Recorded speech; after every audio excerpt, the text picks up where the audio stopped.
when I go live. And so, I do my own stunts, no editing. It's just straight to the point. So we will get started now.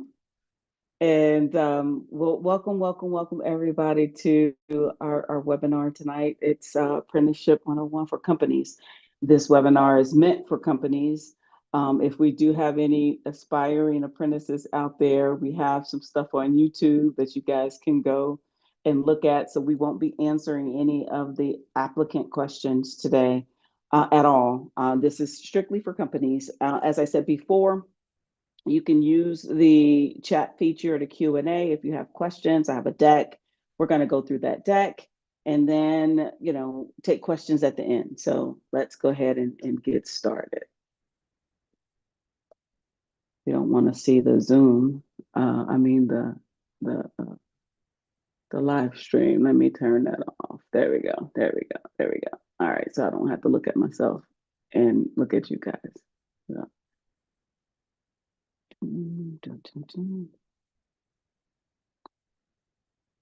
All right, we should have it. Okay, yes. Welcome. As I said, to Apprenticeship 101 for companies. So we want to answer all the questions that you may have, and we'll run through this deck and we'll talk about it going forward. So for those that don't know me, my name is Mary Cheney.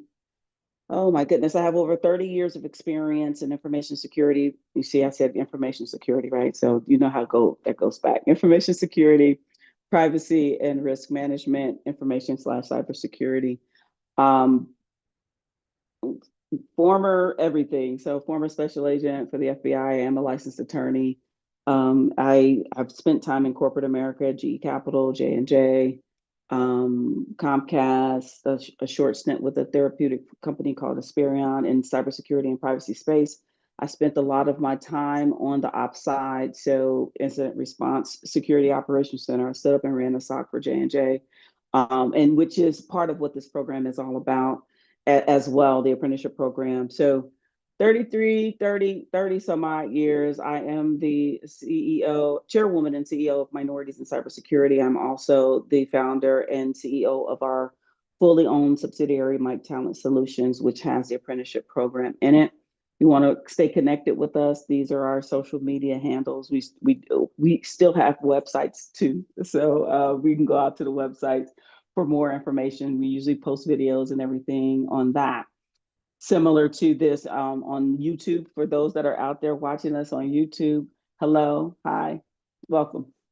So about MiC Talent Solutions. So MiC Talent Solutions, we provide cybersecurity recruiting, direct hire, augmented staff, and placement services, apprenticeships, and professional services for those organizations looking for talent. Not underserved talent, underrepresented talent, and things of that nature. We, with support and assistance of the nonprofit Minorities in Cybersecurity, we have created this ecosystem by which we technically train on the MiC talent side, but we support our talent through the offerings of our nonprofit Minorities in Cybersecurity. Our story, basically, our organization was founded in, what is it? It's 2024 now. So in 2022, started MiC Talent Solutions. Minorities in Cybersecurity it will be 5 this year.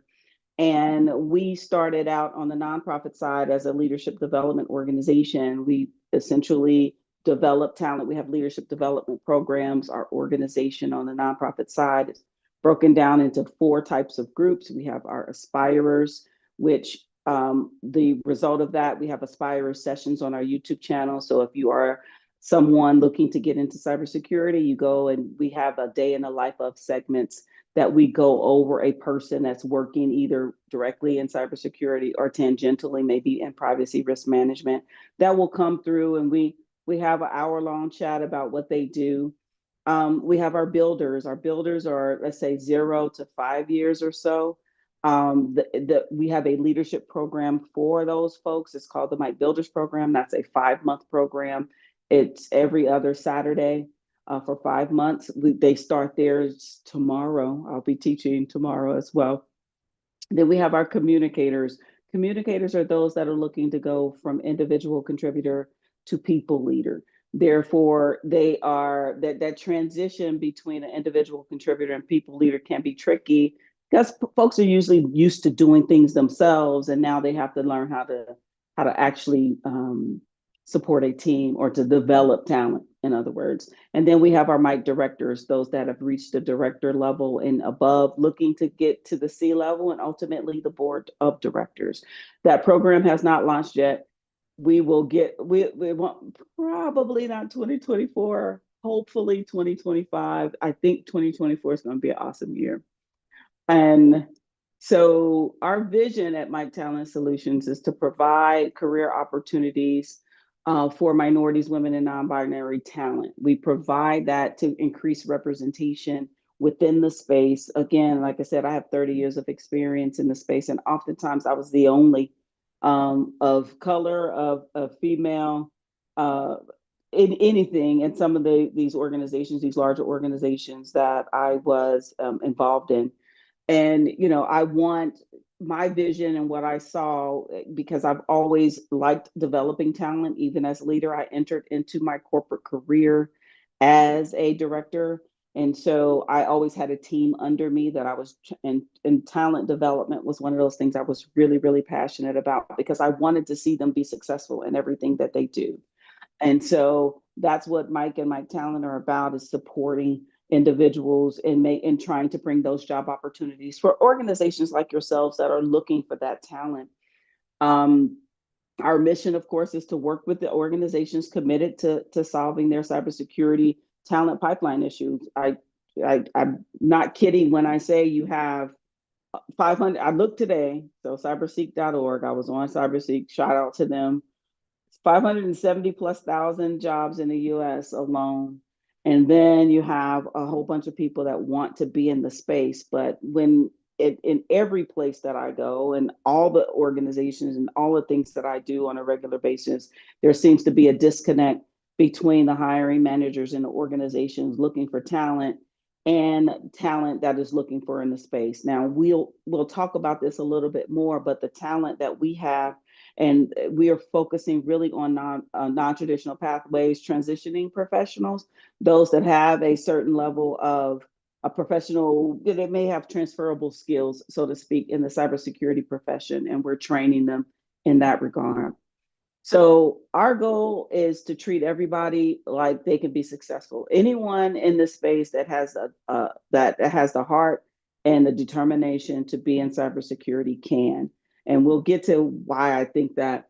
And our core values are about respect everyone, and partnership, establish trusted partnerships with organizations that are really looking for the talent.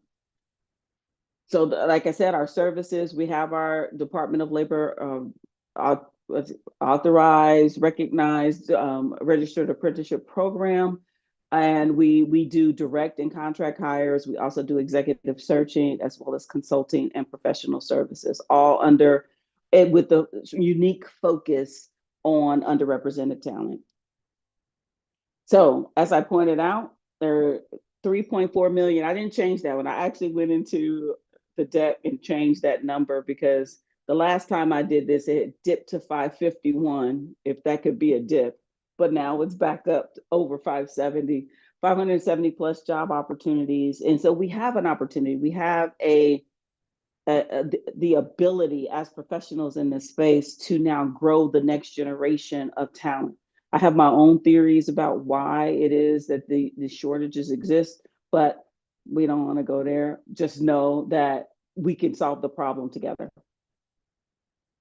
Okay, so the nuts and bolts of the apprenticeship program itself, generally speaking, with the Department of Labor, there are three things, three pillars. You have the sponsor, which is Mike Talent Solutions. You have the employer partner, which is you guys, and then you have the apprentices related instructions. So the responsibilities look like this. Everything in regards to the apprenticeship program itself, when it comes from skills assessment, when it comes from training, online curriculum through our partner, Safal, all, we actually are responsible for the nuts and bolts of running the program. We being My Talent Solutions. So we do the rapids, all the governmental stuff that none of you guys want to do. We do all of that, and we take that burden off our employer partners, and we handle that within the My Talent team. We source and we screen candidates. We are in open application period right now. We'll talk about that a little bit as well. And so the nuts and bolts of it is that's what we do. Our employer part, oh, and we also have monthly meetings. So we check in with the apprentices monthly. I'm a high touch type of person. I want to make sure our program is filling the needs of the folks that are in it. So we redeveloped the curriculum and we revamped the curriculum to suit what I know about the space. And the specific curriculum I'm talking about is the cybersecurity analyst SOC 1, which currently all of our apprentices are being trained for. So our employer partners, you guys are responsible for the on-the-job learning component, right? So as the apprentices, and we'll talk about this, there's a couple slides later, but our apprentices, as they are now training to go to be a SOC 1 analyst in this example, they need, as you guys know, repetition and repeating. There's only so much you can do when you're reading or you're doing coursework. You need to have that on-the-job learning component, and so that there's a reason why Kai, who's up in the corner here, our apprenticeship, their mascot. That's what it's. Their name is Kai Lee, which is, Bree Lee, who I am in an alter ego perspective, my little cousin Kai. Um, and it's a ninja for a reason, because that's essentially what the apprentices are. They are working with your current employees to learn the job while they're training and while we're doing all of this stuff. So they're now, not only are they getting academic training that they're doing, they actually are on the job working, and they are getting that on the job experience. You guys, again, we've taken some of this out. I was looking at it. There is a commit to wage increases, but that's usually handled by us, because we know when they are, 75%, 85%. We've taken a lot of the burden out of actually knowing what or how to run it, and giving that advice to our employer partners to say, hey, it's time. And then on the back end of that, we'll handle the raises and everything like that. We ask our employer partners for a minimum 1-year commitment. We can't get the pipeline moving if we don't commit to servicing the talent in a way. So they get a shot. They get a wage earners for your company. And now they're learning at a minimum of that 1-year time frame to earn a full-time role. You do not necessarily have to have something at that particular point, but when you hire the apprentice, the goal is for you to be able to say, okay, I see an increase in headcount. It may be happening a year from now. Let them come in and try to earn that spot and earn their keep. But the beautiful thing, and when we start talking about pipeline development that we can do as My Talent, we can use our apprenticeship program to upskill your current talent. So let's just say you have a couple of SOC 1 analysts that you really want to train them as SOC 2. Well, guess what? We can put them in the apprenticeship program as a SOC 2 analyst, give them that SOC 2 training, which is a completely different curriculum, at the same time as we're training our apprentices as SOC 1s.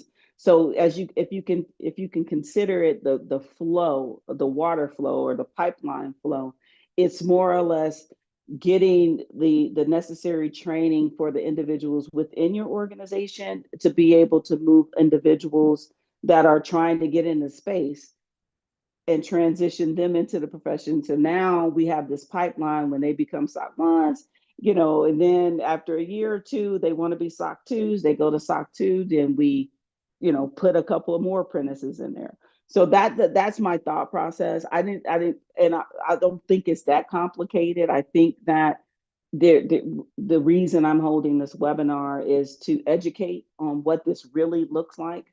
So there's still that opportunity. The related instructions, we partner with Safal, who is our intermediary, Safal Partners, through their partnership with the Department of Labor, we're able to provide all of the services free to the apprentice. So there is no financial burden on the apprentices to go through this training. It's just their time. But I'm working them hard. I'm definitely, I'm definitely working them hard. We're doing a lot of different things. It's a lot of fun. And then they also get the leadership development component or the piece. So they actually take the Mike Builders course once they are in our program. They end up taking that course. Like I said earlier, it's a 5-month program. So, and they're most of the apprentices, we actually had to have 2 courses because of the number of apprentices that we have. So they start tomorrow. And this right here is the listing of many of the apprenticeable roles that we can and seek opportunity to train under, right? I don't know how many that is. We can count them. It's a lot, right? So it's not just the SOC 1 analyst. We started with the cybersecurity analyst because I felt that that was the easiest. The current set of apprentices started back in September. So they've been in training since September. We are very, very close to placing 2. We have a group of folks that are interviewing right now. So we're very, very close to at least getting 2 placements before the end of the first quarter. I'm hopeful, confident it'll be February. So, and these are all the things that we actually have the capability. So as you look at your talent pipeline and you look at things that are available on our apprenticeship program, you actually say, okay, well, if I want this database analyst or database admin, we can put someone within that program. I started with SOC analysts because I wanted them all to support one another. So we have a Discord channel. We have all these different things that we're doing to make sure that they're going through this together. If you come to me as an employer partner and said, Mary, I don't really need a SOC 1 analyst, but maybe I need a SOC 2, or maybe I need a pen tester, or maybe I need something else, then we'll have a conversation about it, because I think the SOC 1 role is actually the just based on my experience, the leapfrog role, right? That's the basic role that any organization, when they're trying to introduce someone to cybersecurity that's new, there's a foundational element. But I will, once I tell you that, I promise I'll do what you asked me to do. But we'll definitely have that conversation about what's best for your organization and how we can, as partners, work together to get what's best for your organization out there. So this is what our immersion model looks like. So I call it the cyber workforce, or the MiC cyber workforce immersion model. And this is what it kind of sort of looks like. As I told you guys, we had the MiC Lead Aspirers sessions that are out there on our YouTube channel. Some may say, and I can make the argument, that's like a pre-apprenticeship program. We have a year's worth of stuff. I guess we did it 2 times a month last year. So we have at least 24 episodes out there that of various types of people that were coming on and talking. Actually, this is an Aspire slot that we're in right now. We do that on the 2nd and 4th Fridays of the month, each month. So they go out there, they get a feel for what the what it looks like to work in the space from different people. We had pen testers out there, we had risk management people out there, we had ed tech, we had um, um, cyber intel. All of these people came to talk to, and many of them are part of the MiC community. Came to talk about what they do for every single day, a day in the life of. And so in addition to that, so they go through the Aspire session, they say, okay, Mary, I'm sold, right? What's next? And while they are, we have our application process, they get an opportunity to take the CC cert through partnership with ISC Squared. We have a bucket of CC certifications that we can offer, that we do offer our apprentices. So they usually are studying to take the CC cert at the same time that they are studying and following the cybersecurity SOC 1 analyst curriculum at the same time they're doing monthly meetings. And then you have what the fourth step of this would look like is employer partners. So we go out, we want to have, you'll hear me talk about the MiC Talent Challenge, and what I'm asking industry for is at least 100 roles. There's 570,000 roles out there. Let's find 100 of them and let's get our apprentices to work, right? Because our apprenticeship program, my philosophy on it is that there's no need to train a whole bunch of people to be cybersecurity if we don't have placements for them. So our focus is really on the placement piece and working with you guys to ensure that they have a great transition right into the profession. Now, understand that there are some that are just net new, but in this first cohort that we have, I have individuals with master's degrees in cybersecurity that have had problems trying to land a entry level role. And, I have my own thoughts and feelings on that. Underrepresented groups don't often, we often have this issue with not knowing someone, right? When we are um, trying to break into something, sometimes it's easier if you have someone out there that is advocating for you. It's who knows you and things like that. And within the minorities and cybersecurity community, that type of capital is what we're trying to build, an opportunity for individuals to now get into the profession, and now the communities will support and help them grow. And so because that we miss some of that elements, there's still a lot of highly educated, highly certified. I mean, come on, not just the CC cert. Some of them come in with additional certifications because they've been self-studying to be in the space. They just need a shot. And that's what we're trying to do. I'm putting the force of my whatever equity I may have within the cybersecurity community to bring attention to these folks that are really, really working hard to be in this space and really, really, really want you to hire them. And I'm telling you that there's talent out there and you're looking for this talent, and it's there and they're working hard. You just need exposure to it. And so that, my talent challenge is that 100 jobs that we are looking for to put our apprentices in. And when they're placed with you guys, they're working. They're working at the same time they're doing their studying, right? And they're doing their related instructions. They're taking the MiC Builders course. Like I said, this is intense. This is why I don't take students. I only take folks that either are transitioning or don't have a full-time or workload from a student perspective. We are not affiliated with any university. We are really focused on getting the talent to work. And then, like I said, they're taking the MiC Builders course, which is a leadership development course. And I'm asking them to do this all in 12 months in hopes that at the end of this journey, step 6, they're a skilled cybersecurity leader, and they've been working for that year, and now they're transitioning. They've earned a role, but even if they haven't earned a role, it's win-win because they've had a year of experience in cybersecurity, which becomes marketable. Because as you know, especially any HR folks on the call, that's one of the first issues that people have when they're looking at the resume or they're interviewing somebody. You don't have the experience. Well, how are they supposed to get the experience if they don't get hired? And that's what we're trying to solve for. Let's see.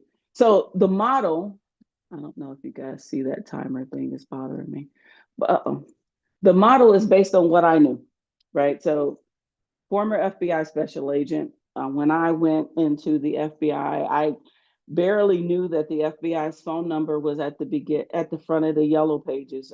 There used to be these things called yellow pages and white pages, these big old books that they would send to you, directory. Now it's all online, but I'm dating myself. But I've told you guys I've been in 30 years in the space, so you can kind of sort of guess that I am a Gen Xer, so to speak. And so to enter the FBI, you had to have either at the time, a law degree, a JD degree, an accounting degree, a language specialty, or general life experience type of component. Those were the buckets, right? And so you go through the application process, and what the application process looked like for the FBI phases. 6, 7 phases. I can't remember. All I know is that there was a written test first, and then that was phase one, and then you had another written test, and you had an interview, and then you had all these physical fitness tests. You had the PT test you had to do. You had to go through physicals. You had to go through the polygraph exam and all this other stuff. None of it really had anything to do with investigating at all, because once you passed all of that stuff and you got in, they're teaching you everything you need to know. So what I was taught how to shoot various types of guns. I was taught how to fight, right? That's a thing. um, I was taught how to drive. Now they don't do that anymore, and in my FBI drive training, the training how to drive it has come in handy several times, especially on the streets of Texas. If any of you guys are in Texas folks don't know how to drive. Their answer to everything is speed. And so I've had to have some defensive driving. I'm glad I took the defensive driving to drive on these streets. And they taught us how to conduct an investigation. We had legal classes and things like that. And even when they it was what, 16 weeks? Was it 16? I think it was 16 weeks. I want to say they changed it to 13, but it was 16 weeks. After that 16 weeks, you get out, and if you survive, you passed all your tests, they send you out to your first office, which was, in my case, Los Angeles, and they put you on probation for 2 years. And so, I couldn't sneeze without my probationary agent looking at what I was doing, making sure I was doing it correctly. It's the same model, that at anyone that is trying to come into a professional space that it's new, we have to teach them, right? And I think you know, it's better for us as cybersecurity professionals to teach other cybersecurity professionals how to be a cybersecurity professional. So coming into your environment, they have a training agent. You can use that word, or they have a person that they're shadowing. They're ninja like, and they're watching, and then they're learning. And you think they gave me a gun and let me go do a search warrant when I first got at the FBI? No, they did not. I mean, I thought I was badass, but they needed to see that first. And again, I was watched over and over and over again. So that's the model. That's what we're thinking about. That's what I would love to do for cybersecurity, is to create this situation where each one teach one, that the cybersecurity profession takes responsibility to train individuals to be in the space and give those individuals the opportunity to excel. It's not going to be 100% perfect, but there's 570,000 jobs out there. Something has to be done. And in this case, we believe within our organizations that this is a viable alternative to getting individuals trained up in the space. So this is our ask. The MiC Talent Challenge, as I pointed out, we are going to supplement your pipeline for entry-level talent through apprenticeships. I believe we can establish an industry best practice for underrepresented talent. I want 100 roles. If that's 50 employers with 2 apprentices apiece, or 100 employers with 1, I don't care how we make up the 100. Hey, y'all can take 10. That would be awesome, right? But for our apprenticeship program, the minimum amount of commitment from you guys would be 12 months. It's low risk because MiC Talent is the employer of record. We handle the taxes, we handle their benefits, and all of that is handled by MiC Talent Solutions. You, as an employer partner, have one document you have to sign, which basically says, and if I'm a negotiate, I'm a lawyer too, so I can explain, but it's called an Appendix D, and all it says is Mary Cheney works for this company, and this company is where they're doing their on-the-job learning for their apprenticeship program. That's it. The government's not coming to knock on your door. It's not, from a legal perspective, it's not, it's low risk. It's little to no risk to the employer partners. I feel like like I said, we're very, very close to placing a couple of apprentices. Where we are placing them, is Bloomberg. And if I can get through Bloomberg LP's legal team, I think I can get through yours in regards to this, because this has been a wonderful experience. They've kept me sharp, but we've figured it all out. So that's what we're doing. Speaking of that, our first cohort, we had 51 apprentices. All of them are being trained as a SOC 1 analyst, 24 states and the District of Columbia. Right now, applications close for the second cohort on January the 15th, which is Monday. We have over 150 applicants, 140 applicants we need to get to for 50 slots. Because unfortunately, well, my mentality is, again, if I can't find them a job, what's the point in training them? So I've maxed out on capacity at 100 a year. Now we've had 140 applicants for 50 spots in the second cohort. So the demand is there, right? And these are all individuals, or most of them are individuals from an underrepresented perspective. And I will define that for you in a second. I have another slide. Again, this is what our first cohort looks like. This representation matters, all of it, right? So women, Indian, Black, LGBTQIA, men, Latinx, Gen X, Y, Z, and Alpha, Asian, BIPOC, not all the things, right? Is now represented in those 51 people. And so as we work together to try to close, well, build whatever we need to build to get the water flowing through this pipeline between the talent and the jobs, these individuals that are in these groups are those that are going to be within your organizations and represented, right, with the support and backing of minorities in cybersecurity and MiC Talent. So let me explain to you a little bit about the support services that minorities in cybersecurity provides to the apprentices. So we talked about all the stuff I'm asking them to do. In addition to the Builders program, they get mentors, right? They get access to coaches. They get the leadership development programs themselves, and then they have access to the MiC community, right? And so anything, we talked about the Discord channel. We have members of our community that are on the Discord channel. We're all trying to chip in to help these individuals, you know, pursue and obtain a dream of working in the cybersecurity profession. And so all of that to be said, they're fully, fully, fully, fully. They call me a mother hen, and that's fine. They're fully supported. We're not out there trying to train people and not have them have a way to communicate or feel like they're taking this training by themselves. Like I said, we meet monthly. And so we're really, really, really dedicated to ensuring the success of those individuals in the program. While we talked about mentorship, before we start getting into the Q&A, because I want, okay, yeah, we about 20 minutes of Q&A, that's fine. But if you are an employer partner out there, if you are an employer out there and you have individuals that are in cybersecurity 2 or more years, we're always looking for mentors. So take that. That's the QR code for individuals to go out and sign up for our mentorship program.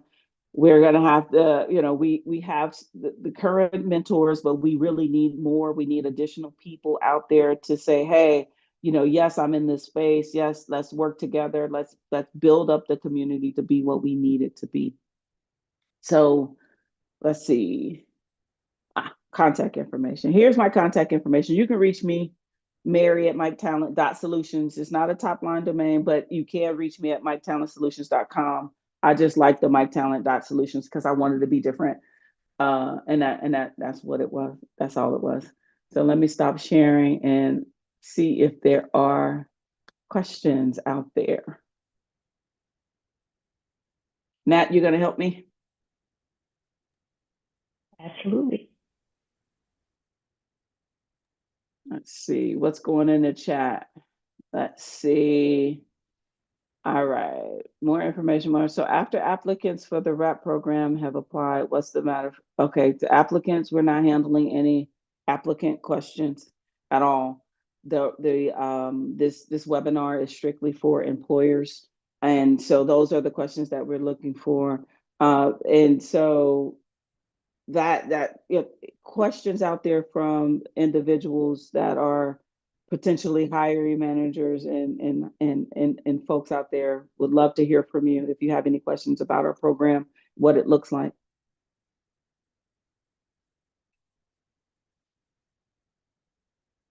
We're gonna get silence on the Q&A on a Friday. We have some folks out there. Oh, I didn't check the YouTube. Let me see if there's anybody out there on the YouTube channel. No, no questions. I explained it perfectly well, and now all the hiring managers are gonna reach out to me about hiring a couple of people or hiring a couple of apprentices, right? Right? Yes. And I asked myself the question about the cybersecurity communities.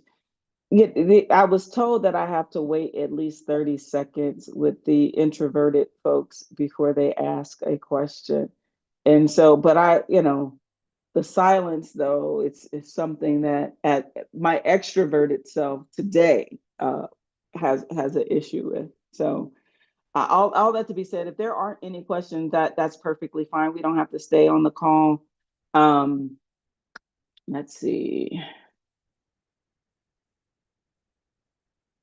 Will my deck and slides? This is recorded. Nat, if you can send the link to our YouTube channel, and so you can go out there and it's gonna live. We're live right now, so it's gonna live out there forever and ever and ever.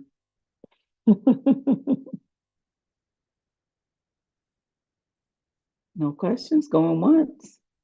I got through that pretty fast, but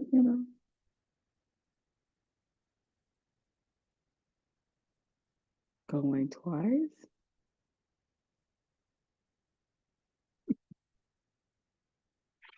Okay. All right. Well, again, it's Friday night. It's happy hour somewhere. We don't have to stay on the phone for silence. I thank you guys so much for joining and listening to our webinar. If you have any questions, please, please, please, please feel free to reach out to us. If you feel like, I will send the link out again. If you are on our social media or anything like that, I'll send the link out to the recording sometime next week. But all this being said, Happy New Year, Happy Friday. Let's make this the best year ever for underrepresented talent in cybersecurity. And thank you guys so much.